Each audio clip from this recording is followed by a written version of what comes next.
This is episode 29, What Physical and Emotional Intelligence Looks Like Today with the one and only Josh Trent. Welcome to Alive by Design. My name is Blake Mallon, and we're here to bring you inspiring people, principles, and practices to help you wake up, move toward your meant to, and feel fully alive. Open your mind and let's dive in.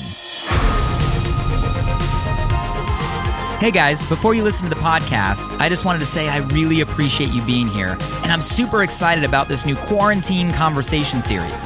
If you want to catch these episodes happening live, where you often can ask real-time questions or maybe even get featured on the show, make sure we're connected on Instagram at Blake Mallon and on my Facebook page, facebook.com/blakemallon.page, as I'd love to see you there. Love you guys. Stay safe, stay healthy, stay sane, and enjoy the episode.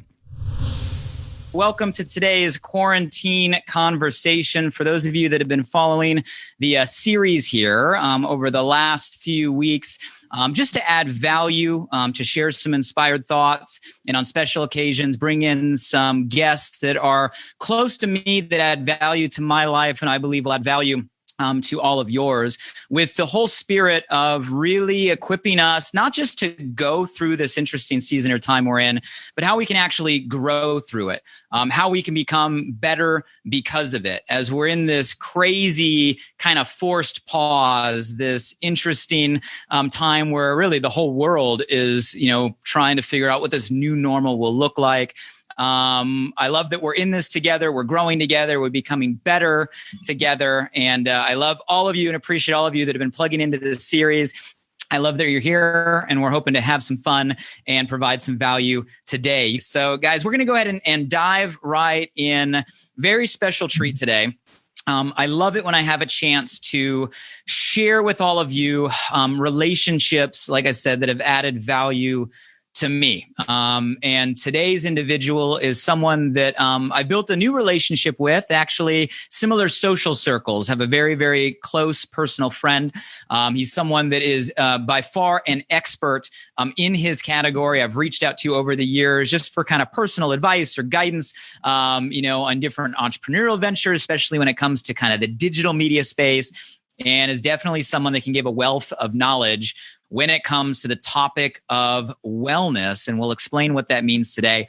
You guys saw in my post, his name is Josh Trent. That's a name you're going to want to get to know.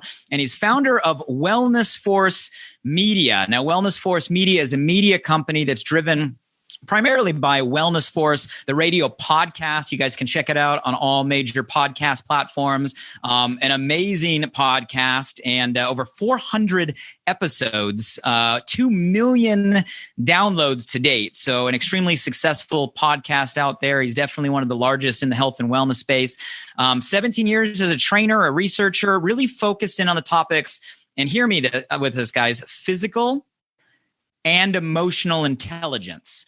And we're going to dive into what does that mean, physical and emotional intelligence today. He's also excited about a brand new program. Hopefully we can get him to talk about when it comes to how we can use our breath and breath work as a tool to get through the stress that many people are in today. And I'm just excited to introduce to him and see where the conversation goes with all of you today. So without further ado, I want to bring on the line, introduce to all of you guys, Josh Trent out of San Diego, founder and creator of Wellness Force. Josh, how you doing, brother? Wow, I've been looking forward to this. Thanks for having me, Blake. So down in home office in San Diego, where are you out of right now? That's right. Well, people know San Diego, but not a lot of people know Cardiff. It's a little sub-city of Encinitas. So we're here by the lagoon and the ocean at the same time, man. So I'm just super blessed and really excited to be where I am on planet Earth at this time. Well, I love it. Well, I just want to say publicly, man, I know I've told you personally, I appreciate the help you've given me in the past. I know I've reached out to you for guidance on, the digital media space, even, some of the setup that I'm sitting in right now. And I appreciate you sharing, and just willing to contribute. So thank you. And I'm excited to introduce you to the audience here today. So, I know May is Mental Health Awareness Month. Yeah. And that's a big month. And I know mental health has kind of become, a huge focus, I think now more than ever, and especially over the last kind of, 6 weeks, 8 weeks, as we're seeing more focus put on it. How do you define mental health in general? Maybe for people where that term is new. Wow. Well, I can speak from experience because the modern day world is kind of a vice for us as far as being healthy. We're all squeezed more now than ever. And the way I think I would define mental health in a nutshell would be someone's capacity to be emotionally present and to be cognitively sharp. So emotionally present and cognitively sharp. If you can do those two things, as well as the other things that we have to do in life, I think that's really like the intelligence we're all looking for. If I can articulate things verbally, if I can hold space and be present with others, and just really be in the moment. I mean, that's the biggest denominator for mental health, man. Can we be in the current moment together and connect? I love it. And I know it's a huge topic, and I know you've been in this space both on a personal level through a lot of what you've been through, and then obviously as an expert and authority yourself. And you kind of have a unique seat where you've interviewed. Did I read that number right? 400 different interviews with thought leaders. I mean, that's an amazing, staggering number. Yeah, it's actually a lot more, but like those are the ones that are published. A lot of people don't know this. I don't normally talk about this in the fitness industry because my background was 10 years as a trainer, 10,000 hours of clients. I actually hosted a show called Fitness Plus Technology, 5 years ago, talking about wearables and Internet of Things. So it's actually like 500 or 600. But yeah, man, all these conversations just prepare us for the next moment, the next conversation. So podcasting is amazing, man. It's been the best tool in my life. That's for sure. I love that. Well, I can only imagine. I mean, sitting down with, you say 400 of kind of the larger influencers in the space, 500-600 conversations, just a wealth of knowledge you've been able to accumulate and collect. And I'll do my best to kind of maybe extract some of that for all of us here today. But before we get into Wellness Force, before we get into the podcast, before we get into, some of the lessons that I want to pick your brain on that you've gotten from all those different interviews, I want to kind of maybe learn more about you, right? You and I have had some conversations. I know we share mutual friends, but I think a lot of people may be watching this.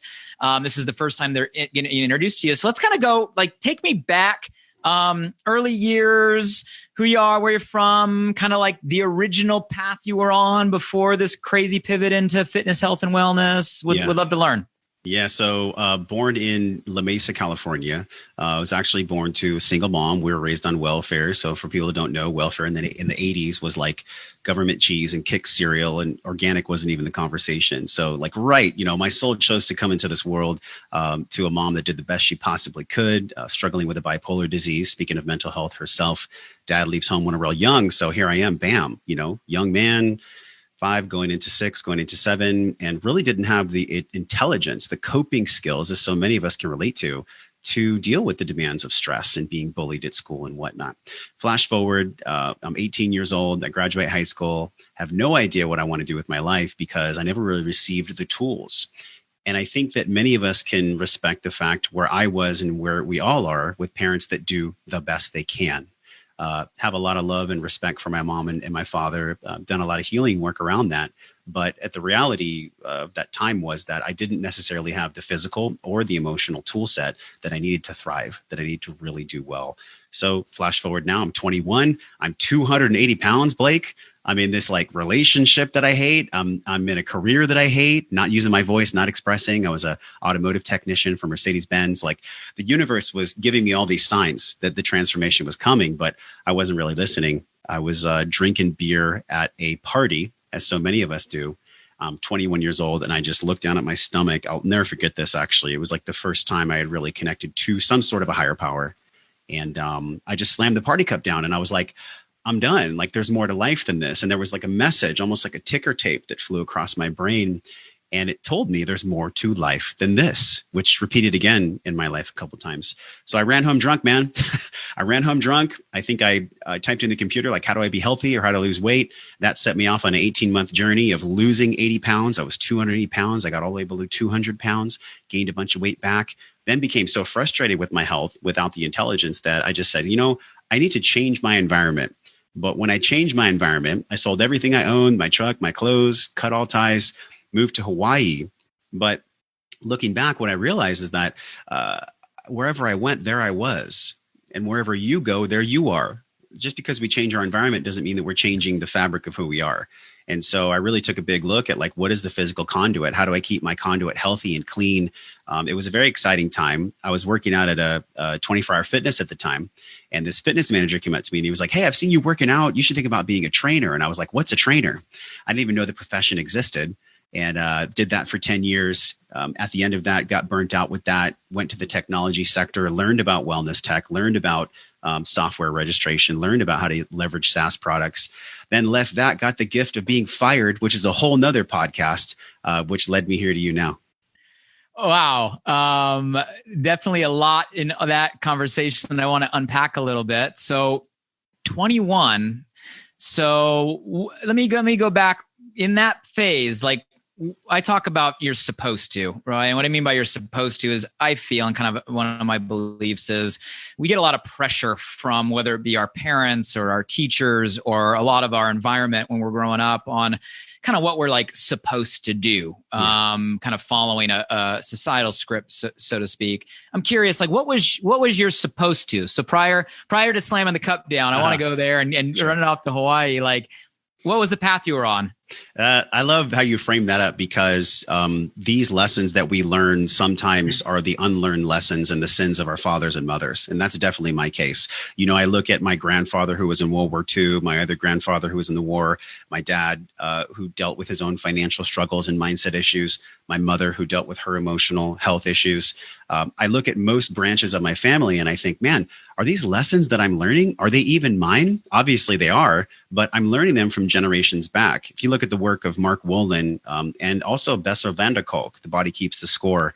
These are two people in the wellness industry that talk about the science and the connection to the human body. That's where I was, Blake.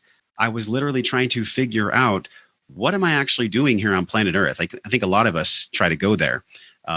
Most of us find it, but we find it in a way where we're not necessarily connected to our strongest purpose. So long answer to your question is, when I look at my should haves or what am I supposed to be doing?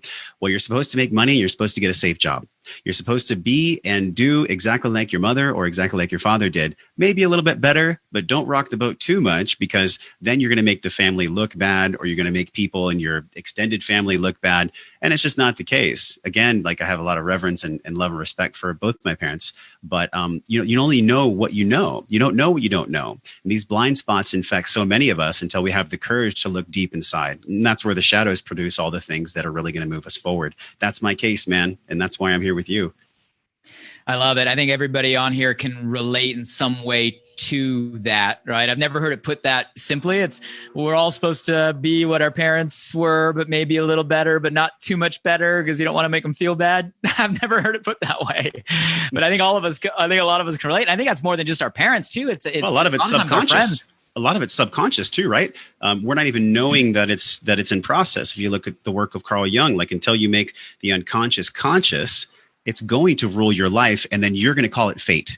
I mean, that's his most profound quote. And I look at your frame of how you set this up for me is like, what are we supposed to be doing? And what is supposed to even mean? You know, that it's almost like a shaming statement. Like, hey, you're supposed to do this. Thou shalt do this. Thou shalt not do that. It's fascinating language. And I think even the way that we use language with each other, with our sisters and brothers and fathers and mothers, a lot of that's unconscious too, the power of language. It is. And the most important conversation is the one we have with ourselves, right? That's right. 280 pounds, 280 pounds. So you dropped 80 pounds. I mean, that's a huge transformation.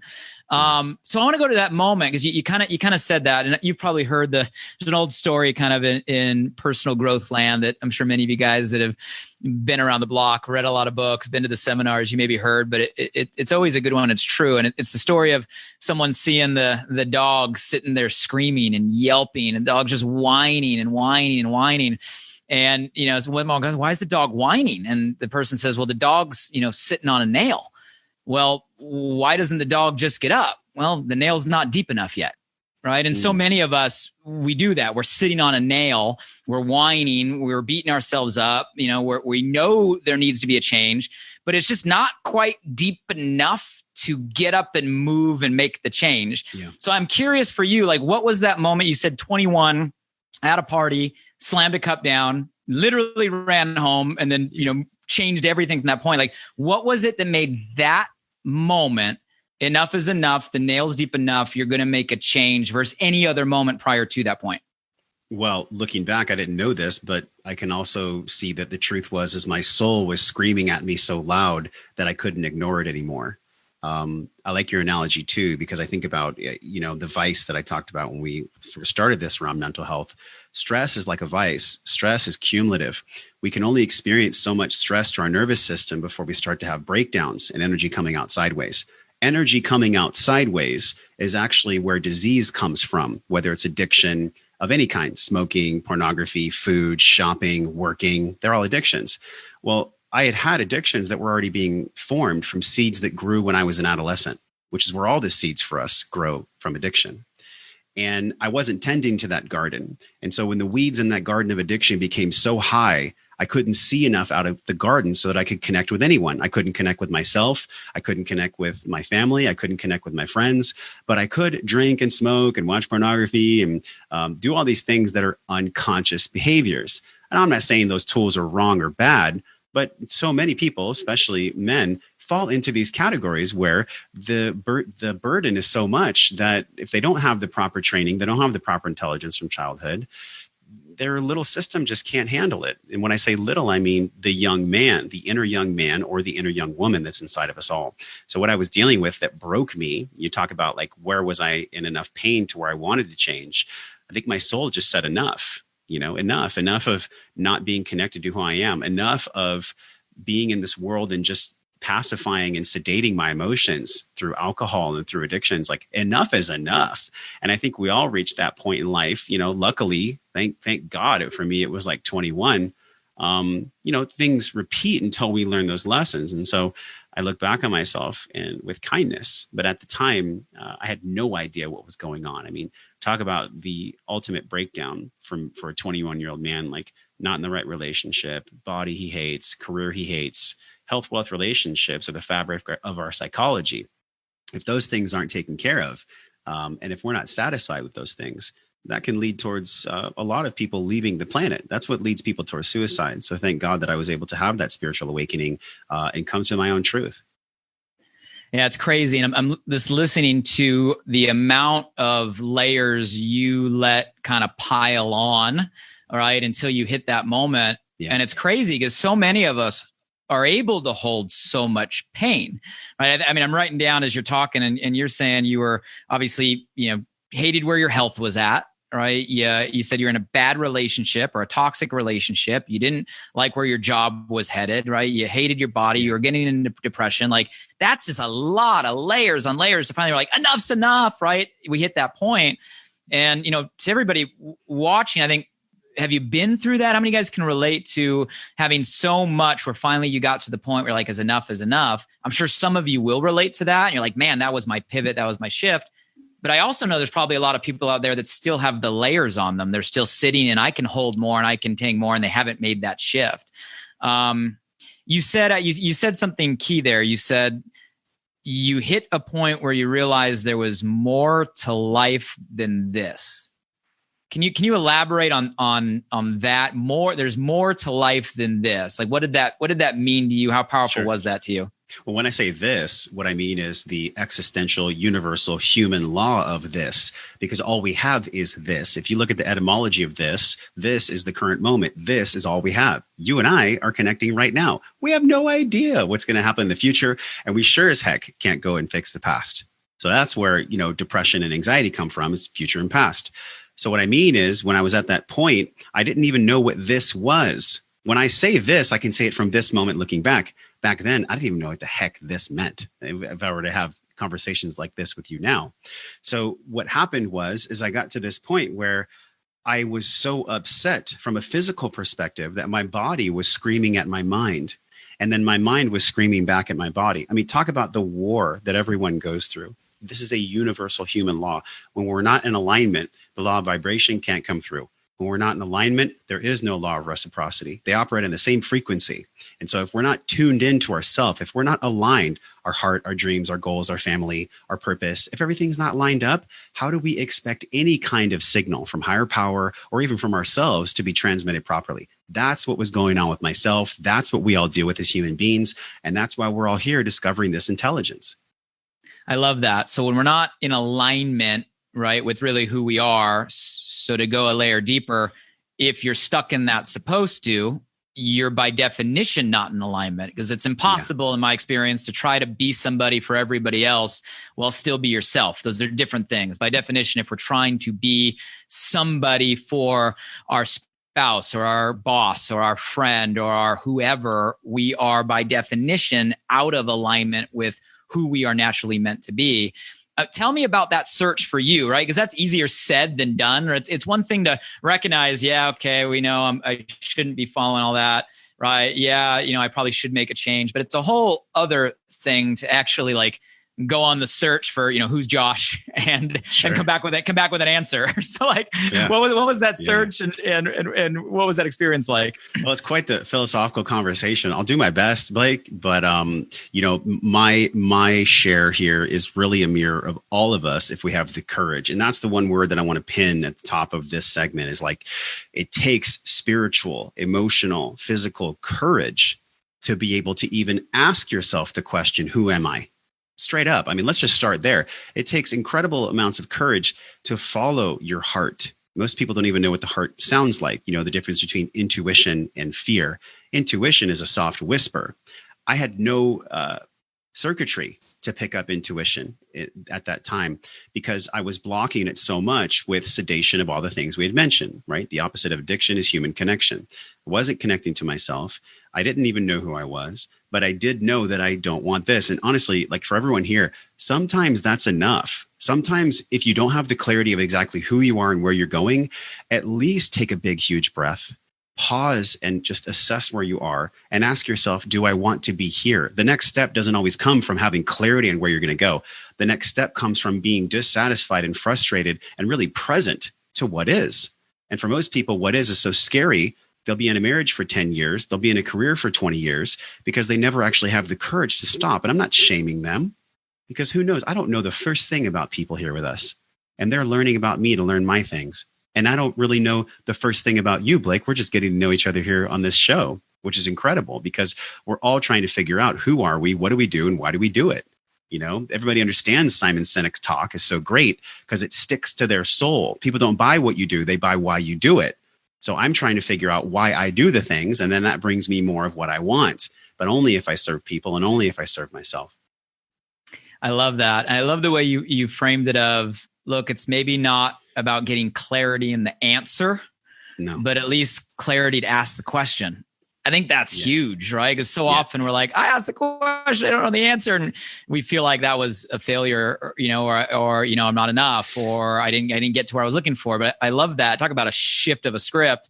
It's not about clarity in the answer, clarity in the question. And let me piggyback on you right there too, because gosh, man, entrepreneurs wouldn't exist. Businesses wouldn't exist if people were waiting to have the elusive clarity before they take steps. Like clarity is such a BS carrot that so many people search for. And it's like, you find clarity by doing the thing. You do the thing, you have the power. Ralph Waldo Emerson, like my man, if there was one guy that I would love to interview, it'd be Ralph Waldo Emerson and Alan Watts. they're both awesome dudes, but do the thing and you'll have the power. It's not like you have all the power and then you do the things. This is how we grow courage, is by doing the thing. Look at Jordan Peterson's work in systematic desensitization, how we step into fear one step, one day at a time. It applies to all things in life, emotional intelligence, physical intelligence. It's like, that's why we're here, y'all, is to do it one step at a time. I love it. Was it Emerson that said, do not go where the path may lead, go where there is no path and leave a trail? Is that an Emerson quote? I hope so. That's a good one. I don't know exactly. I've heard that before. I think it was, for some reason it's in my head. So let's bring it back down. So you had this moment, you went kind of searching. You said you landed obviously in fitness. So kind of leaping forward, and you spent, I think you said a decade. So a decade in kind of the health and fitness industry, which obviously kind of moved you in the direction to the creation of Wellness Force and kind of the path you're on. Talk to us about that phase of life. Yeah, so many people, myself included, go into fitness or yoga or massage therapy, healing arts, if you will, because deep down inside of them, they know that they want to heal. They know that they want to serve others, and they're not really ready to see all the darkness and the shadow yet. So it comes from a great place, but the fitness industry specifically is ripe with people that are spiritually bypassing. Of course, there's people in the industry that are extremely courageous and that are fully present and they understand the this that you and I mentioned. But unfortunately, what I learned about myself and about so many of my, I guess, fellow trainers at that time is that addiction still ran rampant. Eating disorders are very big in the fitness industry.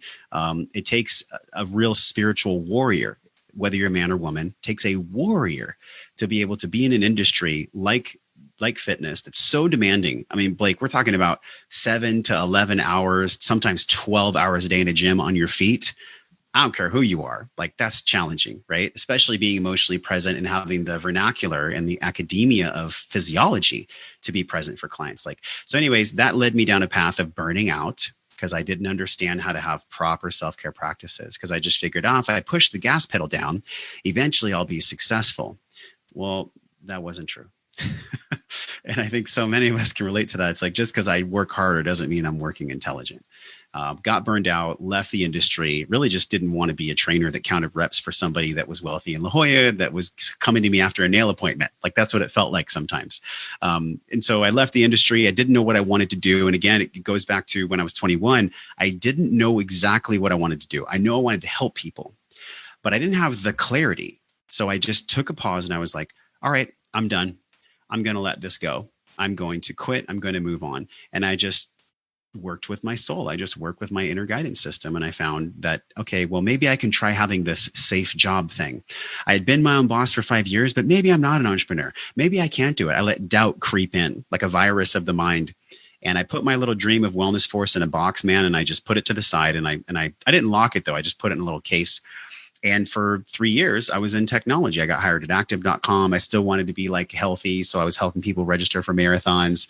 Then I got promoted because I was great at sales. And I went to this company called Events Network. And when I got the gift of being fired, and I say this as a gift, most people can relate to this. When you get fired, you have this surge of fear. It's a crisis, but you also have this surge of awakening. Like, the Chinese symbol for crisis is danger and opportunity. Well, that's what it felt like for me. The next week, I went to a sound healing ceremony where they put the crystal bowls in your body. And I had this sound healing going on. And all of a sudden, my eyes were watering. I'm like, why am I crying right now? Like, what are these tears coming out? I had never cried in like a sound bowl ceremony or anything. And looking back, that was the beginning of a spiritual awakening for me, because I was pushed to my absolute limit.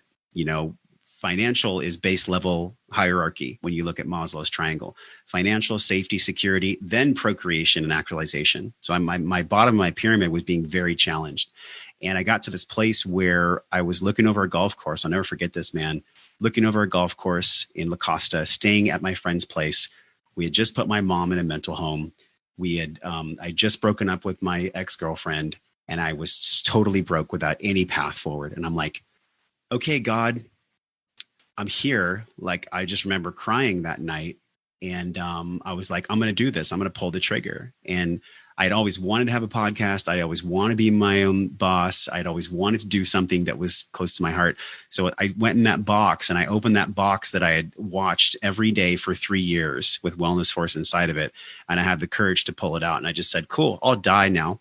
I'll die if it's not this. I'm actually willing to die for it. Not in a dramatic way, but in a very calm, rational way. Like, I actually will die rather than work for someone else again. And I think it takes that kind of a mindset to be able to be successful. And of course, that came with its own, learning curve of not burning out and knowing how to work intelligently. And I look back on this pathway. I've never even thought this before your question. This is like the first time I'm even feeling this or saying this. Really, what this has been a long journey of having compassion for the young man, the adolescent, the 20-year-old, even the 30-year-old that was literally doing the best he possibly could, but he just didn't have the right tools. He didn't have the right intelligence. And so I'm here to share with people the right kind of tools that can take care of them so that they don't have to suffer so much, because it doesn't have to be this hard. We can learn and have challenges, but we can do it in a more intelligent way. So that was cool reflecting on that, man. Thank you for the question. No, it's a great answer. Thank you for the insight. And I'm I'm still resonating on, you said, and I don't want anybody to take this the wrong way because I'm extremely empathetic to the environment we're in right now. But you said the gift of when I got fired. Yeah. And obviously we're in a time right now, and I don't watch much news like at all. Like people make fun of me because I'm always like head down. Man. I'm always like head down, focused on what I'm building, creating, growing, what's in my world. And people have to fill me in on what's going on in the real world. But obviously with where we're at, I've been popping in and getting the facts. And I think our unemployment anywhere from 15 to 20% right now. In LA, I heard a stat last week. In LA specifically, it could be as high as like 46% unemployment because of the service industry. So there's a lot of people right now specifically that are getting let go, paused, furloughed, reduced, minimized. And I don't think there's many people that are maybe receiving it as, hey, this is a gift. Yeah. But based on what you just said, if we can kind of draw from that wisdom that maybe the pause we're in right now, the shift we're in right now, is a gift for everyone in that place to recreate.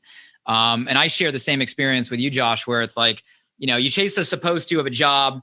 And then I watch so many people think they're shifting by going to another job. And they think that's making a shift. Like, well, I'm not going to be the same thing, my parents, I'm going to be a different thing. But then they realize they didn't really make the shift. It's like, I think a lot of people get to that place where you want to make the leap to entrepreneurship. So that way you can control your time, control your passion, right? Experience freedom, put yourself into something you love. And, you did it successfully. And I think during this season we're in right now, I think a lot of people, my hope for them is they have that awakening, they receive the gift, and they do make a leap to pursue something they're passionate about. What advice would you give to someone maybe in that place right now? They got reduced, let go, or maybe they're afraid they will be, that they have this thing in a box somewhere, their thing, this idea of entrepreneurship, but they don't know about making the leap. What advice would you give to that person in this moment? Well, first of all, I would say do the most powerful thing you could ever do. And that is take a massive deep breath in through your nose, breathe out, do it maybe 6 times, and then write an emotional inventory on a piece of paper. Because right now, what you don't need is hashtag good vibes only. That ain't going to cut it, my friend. You need to feel your anger. You need to feel your frustration. You need to give yourself a permission slip to feel what you feel.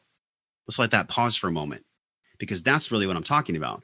People pacify their emotions. They stuff them down. They quell their anger. They quell their sadness. They end up only having 2 emotions. Things are okay, and today's going to be a good day. It's like Jim Carrey in the movie. I forgot the name of it, but like he was being filmed the whole time. You remember that movie? That's the Truman Show. Truman Show, I think. Truman Show. So that's where most people operate, is in the Truman Show. But I got to tell you, my friends, there is so much more out there if you're willing to feel the bottom of the well. You know, the bottom of the well where there's all that soot and grief and sadness and things that haven't been felt. Well, guess what? They're subconsciously running your life. Remember, we talked about Carl Jung. Until you make the unconscious conscious, is going to rule your life, and you call it fate. The bottom of the dirty well is running your life right now is a beautiful gift for you. It is such a beautiful gift because the crisis that you're in and the challenge that you're facing is spirit, higher intelligence. Maybe it's just your soul, however you want to define it. You're in a massive opportunity right now to do a clean out. You're going to maybe throw it up if you go to a plant medicine ceremony. If you do breath work, you're going to cry. If you go to a therapist, if you go to friends and be in a group, do not use this opportunity to smoke or drink or shop or do anything that's going to get you away from the feelings you're actually feeling. Because I got to tell you, if you look at the emotional ladder, the vibrational ladder that Hawkins talks about in Power versus Force, or even in Letting Go, the bottom of the emotional vibration, the lowest possible emotion we could ever feel from an energetic standpoint, is shame. Right above that is anxiety. And then above that is despair. And then above that is anger. So what I'm saying is anger is a lot more powerful than despair. So if you're in despair, don't wallow in despair. Allow yourself to feel angry. Because when you allow yourself to feel angry, the rest of the ladder becomes clear. You can start going to acceptance and surrender and inspired action and progression. But if you don't allow yourself to be pissed off that you're experiencing this, you might not ever have the navigation or honestly the fuel source to move forward, because you're not allowing yourself to tap into it's really sacred anger inside of you. So that's the first thing. The second thing that you do is take the emotional inventory. It's very simple. You take a piece of paper, you draw a line down the middle. On the left side, after you've done your breath work and your meditation, that's the way to clear yourself and get grounded. You write down 10 things that you are actually grateful for. No BS. It's not like I'm grateful for cereal. I mean, like 10 things you're really, really grateful for. Your wife, your family, your husband, your kids, whatever it is, the grass being green, the air you're breathing, and feel it. I mean, Dispenza talks about the only way that emotion really embeds is when you attach it to some kind of a thought. So your thought and your emotion have to click in together. So that's what I'm talking about, is like write 10 things that you really love that you can feel in your body that you love. Then on the right side, write 10 things that are causing you the most pain. And really be present with this list. Then take another breath, look at the list and go, okay, I'm most grateful for this one thing, if I had to pick one. And then on the right, do the same thing. The thing in my life that's causing me the most pain is this. That is the ultimate guidepost. Because now as you have the courage to change the thing that's causing you the most pain, you also have something grateful for that you can use for fuel and that you can use to lean on. Then comes the real work, my friend, and that is making a plan, getting a coach, listening to a show, working with a professional, and expressing to that person the 2 things you took the inventory on. That's a starting place for all of us. And from there, it comes to courage, building more courage. And courage only comes through experience.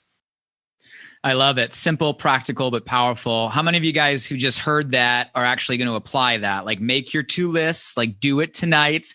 And notice there was a second step. I heard Josh very intentionally say, make your 2 lists. And then you got to do something with the list. Bring it to a mentor, bring it to a friend, bring it to someone, not for the sake of accountability, in a negative way or guilt way, accountability. And hey, you need that power, right? Yeah. That influence, right? That mentorship to help you rise. How many guys are willing to do that? Can I say one more thing? Because this is really important, man. And people, let us know in the comments if you're actually going to do this, because there's power in declaration.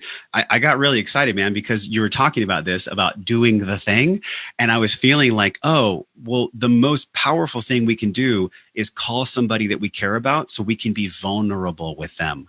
So we can share with them our anger, so we can share with them the thing that we want to create. Be very, very selective, my friends.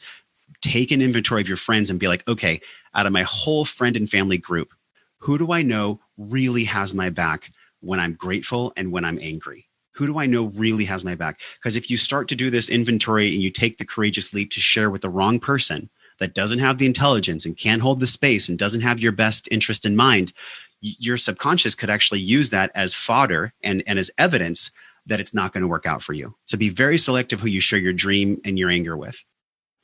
This is powerful. I hope you guys are getting this. Like my hope in this conversation is a lot of you or people are in these phases right now. And maybe you're in the phase to make the first shift, like the nails deep enough. And it's time for you to make the decision, right? And we're giving you tools to do that. Or maybe you're in the phase where it's like, man, the path of the corporate 9 to 5, what, our parents told us to ain't cutting it. It's time to pull your box out and make the leap to entrepreneurship.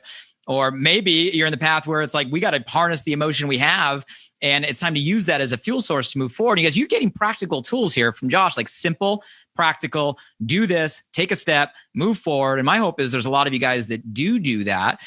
If there's someone that comes to your mind actually right now, because I know all of you know somebody in those phases. If there's someone where like the nail is deep, guys, do them a favor and tag them in the comments or share this with them. If there's someone that's like, needs to make that leap to fly, to be the entrepreneur, like share this with them because it might be that thing that nudges them over. Josh, let me go a different direction. You and I had a brief conversation. Obviously, we're both kind of students of psychology, philosophy, wellness. And you were talking about how like a lot of these individuals out there say things in different words or different frameworks or different formulas, but it's like the same pattern, right? Over and over and over again. I think you referred it to as like the BTFA loop. And I think maybe this would be a good time if you can elaborate on what that is, because I think that's a powerful understanding to move people forward. Yeah, this is great because, we just talked about taking an inventory. And so when we look at a real inventory, part of the process and the whole rationale behind doing an inventory is to actually get it out of your head what you think you believe. So the BTFA loop goes like this. You have a belief. That belief either isn't yours or it is yours.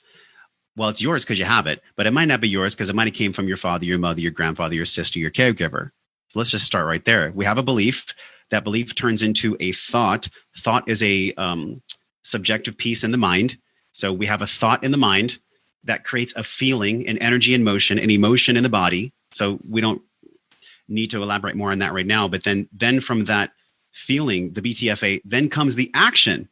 The action is the quality of your life, man. So if you're reaching out and reacting to something, your spouse or your husband or your wife, or even the society, angry at society, that's cool. You're allowed to be there. But if you take the emotional inventory process, your action is either going to come from a place of you having a belief that serves you or having a belief that doesn't really serve you. And the challenge with this, if you look at the work of Dispenza, and I know I've quoted him a few times now, but it's so powerful. People get addicted to thoughts the same way we get addicted to food, the same way we get addicted to people. And it's not about shaming people. I'm not here to shame. I mean, I'm still learning, just like Blake. We're all doing this together. But when we shame, what happens is we're already experiencing an emotion, and that emotion is hard to deal with on its own.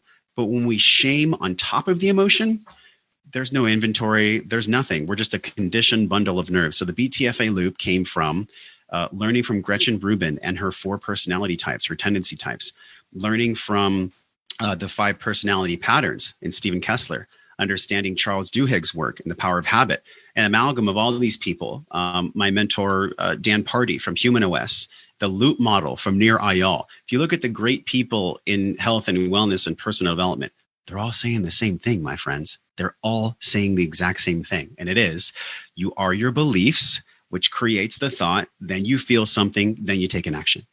And I know that it's not just like this logical thing where it's like, oh, well, all I have to do is just take the BTFA loop. And now that I have the BTFA loop, I'm perfect. No, that's not true. It's a framework. It's something that we put into our Breathe program. It's something that I work with clients with. It's something that I practice myself, but it's a practice. Medicine's a practice. Podcasting's a practice. Being an entrepreneur is a practice. Being a mom. How many moms and dads are like, yeah, being a parent is a practice, So we have this BTFA model. It is true, but just because it's true doesn't mean that the young man or the young woman inside believes it yet. And so that's where the real work comes in, is applying the BTFA to the inner young man or the inner young woman. I just love that framework. I've never heard it positioned just like that. And I know so many of us know we need to do something different, right? Like, we all know, we know what actions we need to do to be healthier, right? We know what actions we can do to move toward a goal. Like, we know that. I always used to get so frustrated. Like, you hear like the Tony Robbins, like, well, just make your shoulds your must. Well, I know what my should be my must, but like, how do you do that? And I like how you break it down. Because like, you got to deal with the feelings. You got to unpack it, deal with the feelings, right? The emotions, the thoughts, the internal conversations, and all the way down to that root of the belief. I love the framework. Take us into Wellness Force. So, Wellness Force, I love the mission. I love kind of what it stands for. Obviously, a lot of people do. 2 million downloads is a lot of downloads. Some of the greatest names across kind of the health and wellness space. Tell us a little bit about, Wellness Force and maybe some of the things that you're doing right now that you're excited about. Yeah. Just to piggyback on our last segment too, which dovetails to this, we know something, and we either do something with what we know or we don't. And so with Wellness Force, yes, the whole mission is to help men and women understand physical and emotional intelligence so we can live our life well. I mean, that's the whole mission of the company, the podcast, everything. Even with our sister brand, Civilized Caveman, even with everything else that I'm doing, at the root of it all, we're just trying to give people a clear path so that they can have a deeper connection to the intelligence they have in their emotions and in their physical body, and also their spiritual self. But I tend to lose people if I lead with that kind of a conversation, So I tend to keep it more physical and emotional unless you're really behind the fold. So that's the mission and the ethos of Wellness Force. But the reason I said that is because, knowing and not doing is the exact same thing, Blake, as not knowing at all. So it's the same thing. Just because you know and then you don't do anything, it's the same as not knowing. So take that in, my friends. Like, you have all these books, you have all these certifications, but if you're not really completing this circle of intelligence that I believe in, and that really is like the backbone of Wellness Force and my own life that I'm practicing and that I'm doing, we're not learning if we're not applying. So true intelligence, man, true intelligence for all of us, no matter who you are, has 3 distinct phases. Intelligence, by the way, is not how smart you are. There's a lot of smart people that have been through failed marriages and they can't do business and they're not emotionally present and they're super smart. So let's get that on the paper right now. Intelligence is not how smart you are. Intelligence is your ability, your capacity to be a hunter of information, to gather. It's the gathering phase. Most people, they stick in this phase. It's like they go to the Tony Robbins 5 times in 5 years. They go to all the conferences. They do all the online workshops. They do all the things, but they miss out on the second phase of intelligence.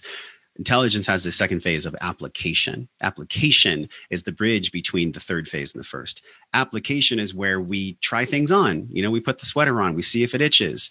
We go to the course and then we go home and we journal, we cry, we do breath work. Maybe we meet with a CBT therapist, right? Maybe we enter that new venture. We actually do the thing, which takes courage. And then the third and final phase, which people can feel from you, that's why you have a TEDx, that's why too many people have listened to me, is embodiment.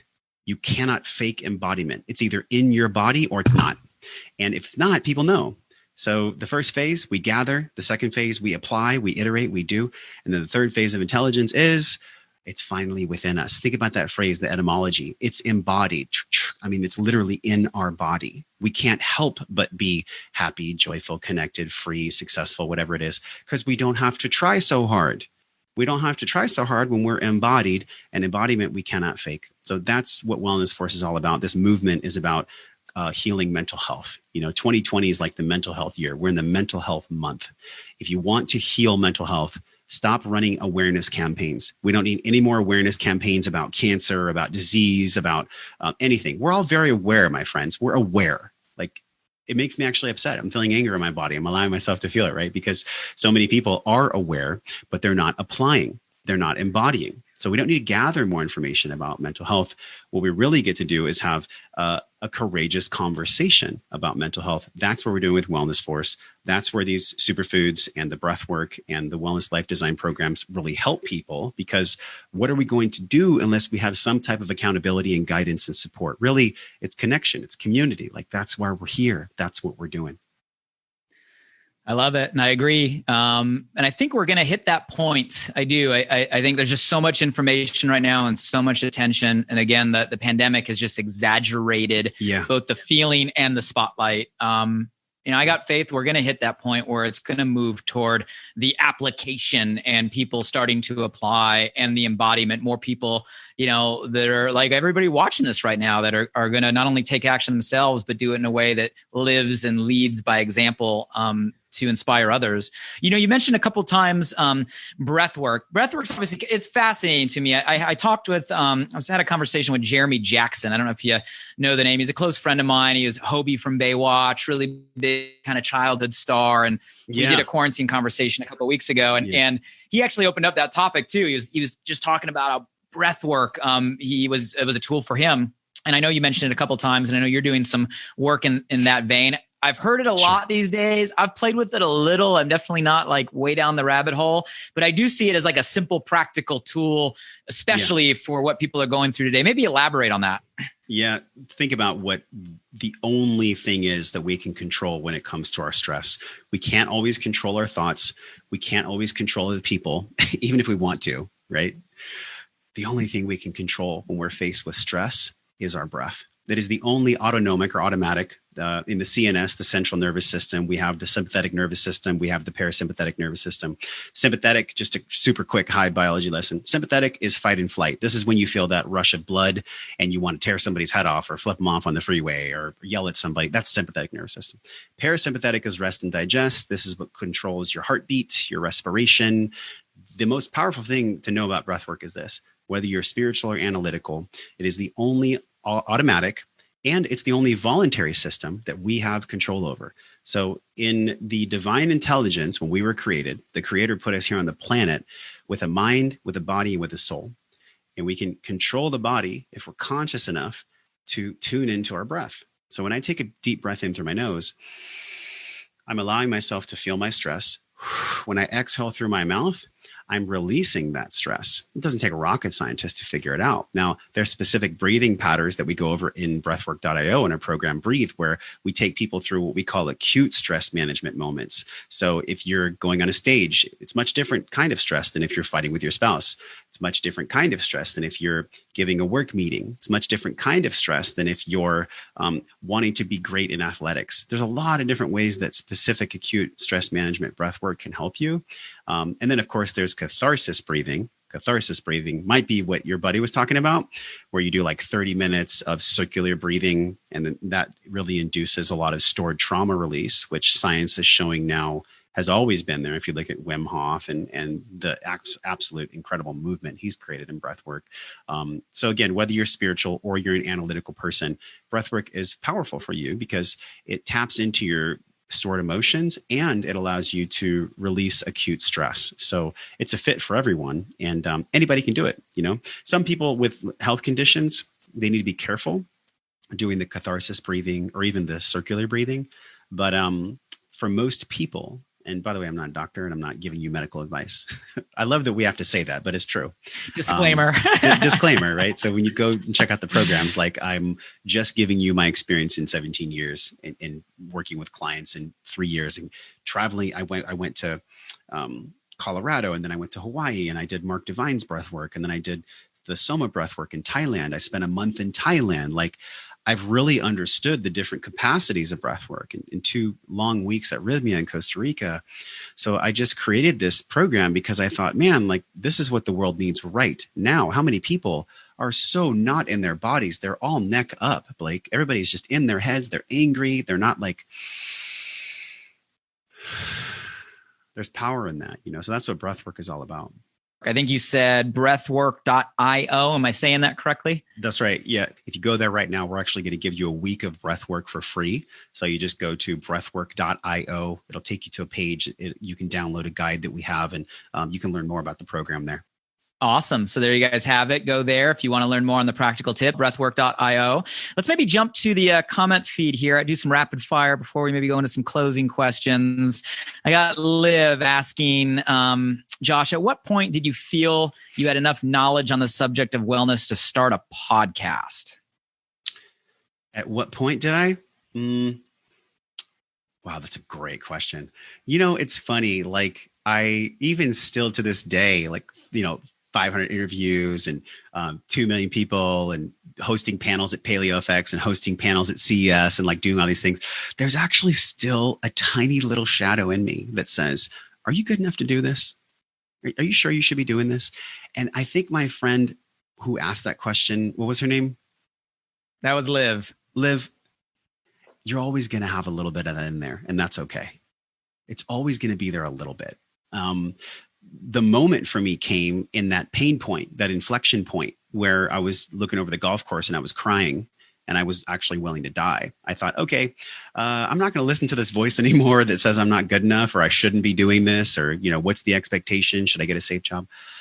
I think that's unique for all of us. And I think in your life, you're going to find that point when you're tired of suffering, and you're going to suffer enough to where you're going to be able to let everything go besides what your heart is telling you to do, and the freedom that you want, and the magical, radical being that you actually are. And I'm not pontificating here. I'm not getting in the clouds or trying to be some dude on a mountain with a white cape. Like, you're an amazing human being. You know that somewhere deep down inside of you that you have the courage, you have the tools, you have the know-how. I mean, if you're listening to Blake's show and you're here with us, like, you have it. Like, it's already in there. It's just aligning yourself with people in community that are going to bring that out of you, that are going to imbue these amazing qualities for you to come to fruition. Guard that. Guard your idea. Guard your desire with an emotional knife. Do not let people trample on your dream. Do not let people tell you you can't do it or you're not smart enough, because you'll start to believe them. And unfortunately, it comes to the inventory of friends and family for that aspect as well. So be kind to yourself as you weed the garden of people that are not supporting your dream and the way that you want to accomplish it. I love it. Great answer. And Liv, just because I know you and you know I love you, I'm going to give my opinion. Start. You got it. You're an expert. You know you ready. Do. You are rocking it already. Just begin, go, start tomorrow. Let us know. Yeah. And we got one more. Let's see here. Oh, I just lost it. It was Carrie, I believe, up here in the comments was asking, what's your number one mind hack? Oh, well, this is pretty special because this is my partner. This is my woman right here. This is my everything, Carrie. So thanks for asking the question, Carrie. My number one mind hack is to get out of my mind whenever I'm trying to make my mind figure it out. Let me explain. My number one mind hack is to use my breath to get back in my body, because that's where spirit and intelligence is actually giving me messages to do. Inspiration comes from within. Inspiration doesn't come from the mind. It comes from here, from our hearts. So, I mean, and she'll love that because she knows that's a practice that I do in our relationship all the time. It's like, how do I get out of my head? Let me get into my heart. Let me connect my head to heart. That's my biggest mind hack. I love it. That's a good one. That's probably the best mind hack I've ever heard. So best mind hack, get out of your mind when you got to make the hack. I like it. Let me throw curveballs at you. Just some random one, shift the energy, have some fun. And plus I'm curious, what's been your most interesting quarantine purchase so far? Wow. Interesting. I think I've been buying a lot of stuff to decorate the house that I wouldn't buy, like doilies and pillows and like all this stuff behind me here. We just moved into the place right before the lockdown happened. So we didn't have time to buy all of our stuff. So we've been ordering things on Amazon. So I would say this setup behind me is like, I personally would never buy this stuff, but I love it because it lights her up and it makes the space feel great. So I think a lot of us can relate to that too. It's like, we might not really love something, but we do it because we know that a partner loves it and it gives us joy. I love that. Well, congratulations on your new place. And I like the dream catchers back there. I like the painting. That's cool, right? It's good. It'll grow on me too. I do like it. It'll grow on me. Yeah. Dun. I think it's funny too. You guys think are we all guilty of this? I think it has to do with, we're all in our house so much, staring at places, and we have access to our screens at Amazon and we have time. So everybody's like, something should go on that wall. Something should go in that corner. Something should go right there. Is anybody else having the problem? Their house is just filling up. Let me ask you a different one. This will be a fun one. And you got a kind of first thing that maybe comes to your mind. Tell us one thing about you that is 100% true, but that we won't believe. I actually am really good at doing the worm, the dance move, the worm, where you go like this. So I can bust out a pretty solid worm. I won't make you do it right now. I won't. But there's part of me that's tempted to ask. But I love that. The worm. Okay, let's go. Maybe some closing questions here. So going back, we did kind of start off the conversation talking a lot on the philosophical level or the belief level. And we actually, throughout this whole conversation, even the beginning of your loop, goes to beliefs, right? The belief is the core before the thought, before the feeling. I'm curious for you, like, what was the largest belief shift, right? So the script that you told yourself that you had to realize, man, that's wrong. Shut that up and make a shift, right? You went from telling yourself this story to this story. What shift do you think was probably one of the biggest in your life so far? Money causes pain. Yeah, and it's cool. I just got like a full body chill because it's such a rad question. It's such a cool point in my life where I can answer that from a place of truth. It took a long time for me to stop being angry at God and stop being angry at money. And when I did the work to really see money as energy, not saying like I'm stuck in the gathering phase about that. When I really did the work, stand that money is energy, it changed my whole life, so that was a really big one. And that's one that I think all of us have a lot of work to do from a societal level. I mean, I'm not going to sugarcoat the house here. So many feeling device right now, the tension, the fear, like the base level chakra stuff. And it's real. I consider myself so fortunate that I get to sit on a podcast with you and share lessons about what I've learned. Kidding me? Like, this is not for everyone, but I will say that one can achieve whatever they want to achieve if they're willing to really look at their deepest beliefs. And how many times, Blake, did I do an inventory to figure out that I was still angry at money, or in the past that I was angry at God? A lot of inventories. A lot, man. Like 2011 till now, so be kind to yourself. For everyone, like, be kind to yourself as you do the inventory. Like, don't shame yourself when you're already feeling something challenging. Like, give yourself some grace, love yourself as you go through it. I love that. And I appreciate you being open and willing to share that. We could feel that. And I know a lot of people listening to that are probably going to feel like they're in that same place or have been in that same place. Yeah. Follow-up question. So let's say kind of you were God for a day and you had the power to instantly, simultaneously shift a script in every single person on the planet right now. And all of us right now could go from believing one thing, right, to believing something else, saying one thing to saying something else to ourselves, having one script to shifting it to a new one. What would that shift look like from what to what? The first thing I'd remind everyone of, so that they get sustainably imprinted with this is the most important thing. And that is, there is an illusion of separation that you've come to believe. You believe that Blake and I are separate than you. You believe that you're separate from your boss. You believe that you're separate from fill in the blank. You're not separate. We're the same. When you go into the forest and you look at a deer, you're that deer too. And I'm not talking about religious or even spiritual beliefs at all. I'm talking about laws of the universe, laws of nature. That's the first belief, was the God, which I am. I'm a representation of the God, just like you. And so it's my responsibility. It's my honor. It's my privilege. It's my pleasure. It's my duty, man. It's my duty to remind people about this. And when I forget, to remind myself that we are infinite beings with so much potential. And if we can connect our head to our hearts, there is so much possible in this world. If we just believe so, if we say so. And so that's what I would do. I would wave the magic wand and I would let people know, you are not separate from these people. Everyone puts their pants on the same way. Everyone goes to the bathroom. All right. We all poop. The president of the United States poops. Your boss does. Everyone. So just know that we're all human. Like, yes, it's cool to respect somebody's intelligence. Like, people look up to you because you've had a lot of success. But to me, you're a successful man. That's still a man. You're a human being like I am. And so it connects us all. And that's the one thing that I would allow people to imprint sustainably in their minds, is that the illusion of separation is actually not real. We're all connected. I love that. So the shift from we're separate to we are the same. We're the same. I like it. And along with that, Blake, which we don't have enough time for, along with that comes, what are the societal, economic, and policy changes that stem from feeding the world and really having the gap that we're seeing explode? This is the biggest transfer of wealth we have ever seen in human history. Now, why is that happening? That's a different podcast. But why is that happening? Ask yourself that question, my friend.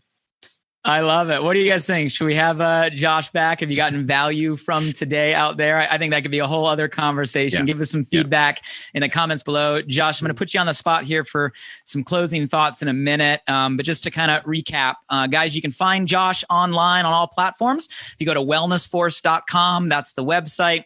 Obviously, check out the podcast. It's live on all the major podcast platforms. If you're on Apple Podcasts, just Wellness Force, Spotify, etc. So check out the podcast. One of the most successful, most intriguing, enlightening in that health and wellness sector.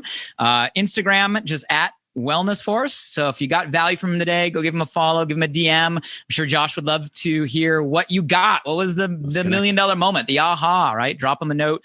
And I know we heard breathwork.io, new breathwork program launching on the 29th. And you guys all also say that you have a gift to give in this conversation. I'm reading the comments and there's so much value in today's dialogue. And I love that a lot of you are receiving that for yourself. Don't keep it, share it. It is a gift. There are people, in those phases. So when we're done, tag them in the comments, press share, send people to the message. The only reason we're doing all of this is to make an impact, to inspire, to move somebody forward. And you have that ability to help us do so with the people you love and care about. So Josh, you've been so gracious with your time today, brother. Any closing closing thoughts you want to give? Anything on your mind, anything on your heart before we kind of sign off today? Yeah. If you're feeling the emotion in your body, just know that it's activating a belief that serves you. So if you feel something from this, don't deny it. Take action on it. Like, it's all good. You can do this. I'm not here to cheer you on from the stands. Like, come down to the field with us. Let's play. Let's do it. Wellnessforce.com is where you can learn all about me. So thank you. Thanks for having me on, man. This is a great conversation. I love it. Well, thank you, brother. I appreciate your time. A lot of great nuggets. And thanks to all of you guys for your time today. The most valuable thing we all have is our time. And I don't take it for lightly that you're taking time out of whatever time zone you're in right now and whatever day to day is. Every day is just day to me right now to join us live. And I appreciate the contribution, the participation. And the greatest gift you can give is to share this conversation with those you care about. So until next time on future quarantine conversations, we'll have Josh back. Check him out on Wellness Force, at Wellness Force for Instagram, wellnessforce.com. Check out the breathworks, and everybody stay safe, stay healthy, stay sane. And until next time, let's continue to become better as we not just go, but grow through all of this. Thanks, everybody. We're wrapped for today. Hey guys, one last thing. I'm super excited that this new podcast, Alive by Design, just went live. You see, I designed the show to bring you inspired thoughts and fascinating conversations with the world's most impactful people, to provide transformative principles and practices to help you wake up, move toward your meant to, and feel fully alive. And I'd love for you to help me spread the word now. Simply subscribe, rate, and review the podcast on this platform right now. So if I've ever given you value, please do me this personal favor and go subscribe now. And if you found today's episode helpful in any way, make sure you share this with at least one friend today. You have the power right now to change someone's day. So send them a text message with a link to alivebydesign.com, or simply copy and paste the link right from this podcast platform. Who's one person you know right now that you want to see succeed, that you want to see grow, that you want to see feel more alive? Shoot them a text with your largest takeaway from today and be a light in their day. And if you were referred here by a friend, make sure you shoot them a text back and say thank you. I'd love to hear from you directly on what you got from today's podcast. So if you're up for it, drop by my Instagram at Blake Mallon and shoot me a DM. And as always, thank you for showing up. I'm grateful for you, and I hope our time together today in some small way helped you feel a little more alive. Until next time.